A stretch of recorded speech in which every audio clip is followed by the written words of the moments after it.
और अल्लामा शारिक अहमद काशफी साहब हमारे दरमियान मौजूद हैं। एक नुक्ता रह गया गुफ्तगू समात। बिस्मिल्लाहिर्रहमानिर्रहीम। आज बड़ी ख़ास रात है और मैं ये सुन रहा था इतनी देर से सारे जो फ़ज़ाइल मनाक़िबत ख़दीजतुल कुबरा के मुतालिक, तो माशाल्लाह से बहुत अच्छी गुफ्तगू हुई और जिन राहों से गुज़री हैं हमारे बच्चे उन पर क़ुरबान हो, क़यामत तक नस्लें क़ुरबान हो जाए हमारी। कुछ नुक्तों की बात ये रह गई थी, देखें इस्लाम अभी तशरीफ़ नहीं लाया था, लेकिन ये उस वक्त भी मशहूर थी कि बापर्दा ख़ातून है, सच्ची ख़ातून है और पाकबाज ख़ातून है।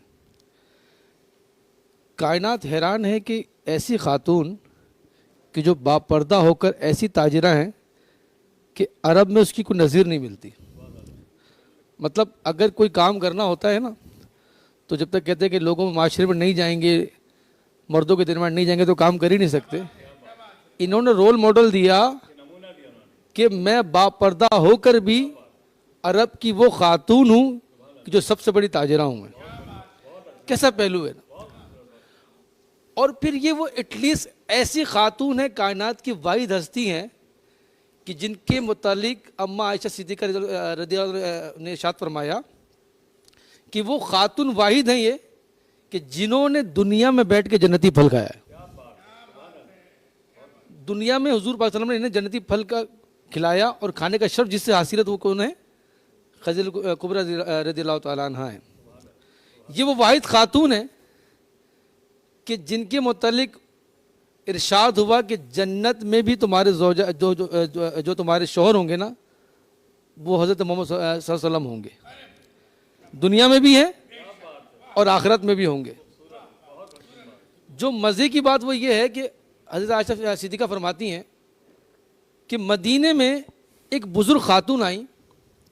आज इस पहली की तरफ मैं बात करना चाहता हूँ। वो बात क्या है कि मदीने में बुज़ुर्ग खातून आई तो मैंने देखा कि मेरे सरकार अलैहिस्सलाम उनको अपने करीब लेकर आए, बिठाए, बात करते रहे काफ़ी देर तक।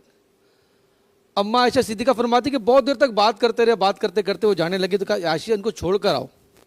वो छोड़ने गई। आयशा ठहरो, ये कुछ सामान है, इनको सामान तोहफे में दे दो। तोहफा दे के भेज दिया।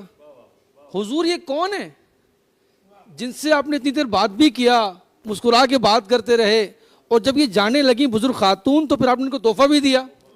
आज का जो मैं नुक्ता बयान करना चाहता हूँ हासिल कलाम गुफ्तगू इसके बाद, उन्होंने कहा कि ये ना जनाब खदीजा की ना दोस्त है। मक्के में ये आया करती थी, ये मुफलिस थी। मैं क्या देखता कि मेरी खदीजा इससे घंटों बातें करती, इसकी दिलजोई करती। तो मैंने वो अमल इसके साथ अभी किया। इसके आने से मुझे खदीजा की याद आ गई, और जब ये जाती थी ना तो खदीजा इसे तोहफा दे के रवाना करती थी।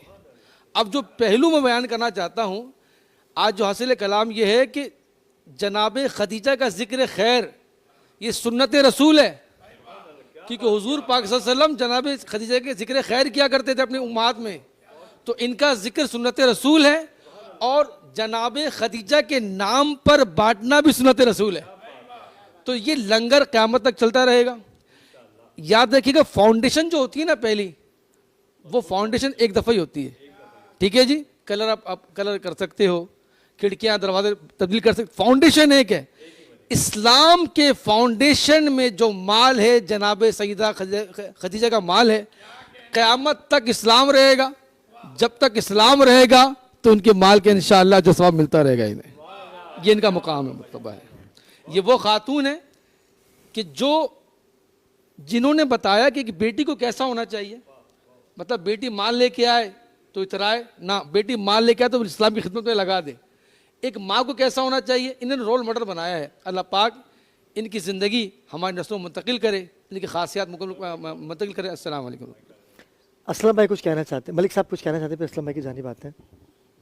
जनाब खदीजतुल कुबरा रज़ियल्लाहु ताला अन्हा, अगर इनके बारे में सुबह से कलाम सुन रहे हैं और इनके तज़किरा करते करते सहर हो